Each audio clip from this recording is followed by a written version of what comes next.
Police ওরে গ্রেফতার করলো না কেন, পুলিশ মামলা দিল না কেন, এখানে আমার কিছু করার নাই, খালি ফোন করে বলার আছে, আর কিছুই না। কিন্তু এটা আমার মন্ত্রণালয়ের বিষয় না। আমার মন্ত্রণালয়ের বিষয় কোনটা? যখন পুলিশ তদন্ত করে চার্জশিট দেয়, আদালতে আসি, তারপর থেকে আমার দেখার বিষয়। এখন তারপর তোমরা বলতে পারো, স্যার আপনি আইনমন্ত্রী হিসাবে আপনার মন্ত্রণালয় বিচারে কি ব্যবস্থা নিয়েছে? আমরা বিচারের জন্য ইন্টারন্যাশনাল ক্রিমিনাল যে ট্রাইব্যুনাল আছে, সেই ট্রাইব্যুনালের বুঝে দেখো, সেই ট্রাইব্যুনালে যে প্রসিকিউটর, ইনভেস্টিগেটর, বিচারক সবাইকে নতুন নিয়োগ দিতে হয়েছে।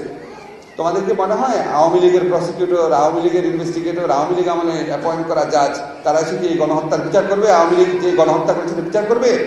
করবে না তো। ফলে সবাইকে চেঞ্জ করতে হয়েছে। এই চেঞ্জ করার প্রক্রিয়া শুরু হয়েছে আমি দায়িত্ব নেওয়ার 2 সপ্তাহের মধ্যে।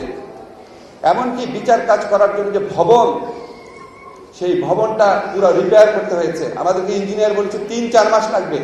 Double million offer, Walton fridge কিনে পেতে পারেন 20 লক্ষ টাকা, রয়েছে কোটি কোটি টাকার নিশ্চিত উপহার। আমি এবং পূর্তমন্ত্রী আদিলুর রহমান খান, তোমরা দেখেছো, আমরা প্রত্যেক সপ্তাহে ইন্সপেকশনে গেছি। 1 মাসের মধ্যে প্রিপেয়ার করা হয়েছে, বিচার কাজ শুরু হয়েছে। এখন আমরা ঘন ঘন বিচার দেখি না তো, আমাদের কাছে মনে হচ্ছে কই, আদালতে তো হাজির করে না। একটা এক্সাম্পল দেখাই তোমাদের।